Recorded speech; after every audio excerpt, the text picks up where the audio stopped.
Hi folks, welcome back. Thanks for coming to the QA session last time.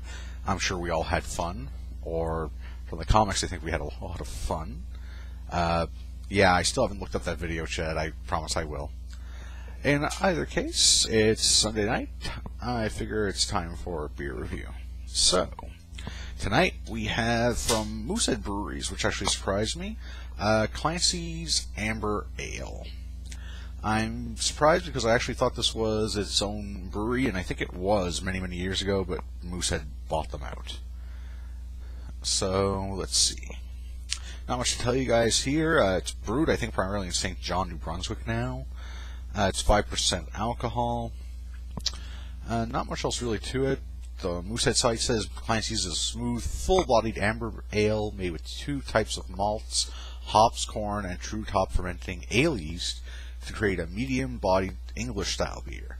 Clancy's is craft brewed and aged longer for taste, giving it a sweet malty aroma with a hint of coffee and a fleeting bitter taste. Sure, I'll go with that. Well, time to just open this sucker up.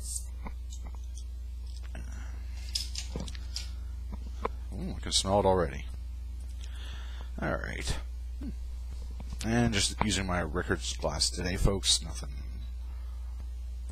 really impressive about it.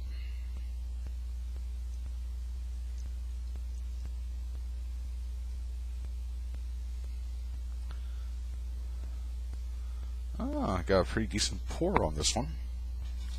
I managed to get about a one-finger head. Looks like a very foamy head. Nothing to write home about. Kind of a reddish, red amber color. I see a lot of carbonation happening inside, so that's always good.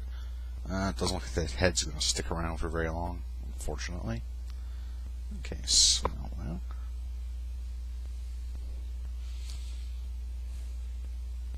Yeah, if there's coffee in this, then, yeah.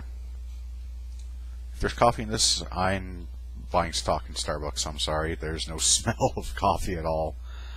Not to say that it didn't add it or there isn't a taste to it, but there's no smell of coffee. I'm not getting any sweetness, really. I'm getting a very... This is like smelling an Alpine. If you look at my Alpine review, it smelled like corn. This smells like corn, some grains, and some alcohol. So, not completely unpleasant, but nothing to write home about. And for the taste.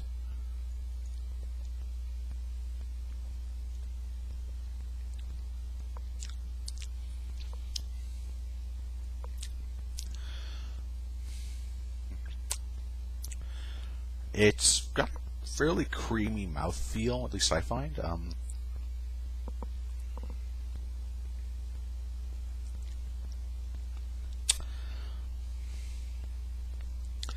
It's got a dry and bitter aftertaste, I find. I don't detect coffee, folks. It's not here. So I don't detect coffee. What I'm getting is corn and malts and grain. Essentially it.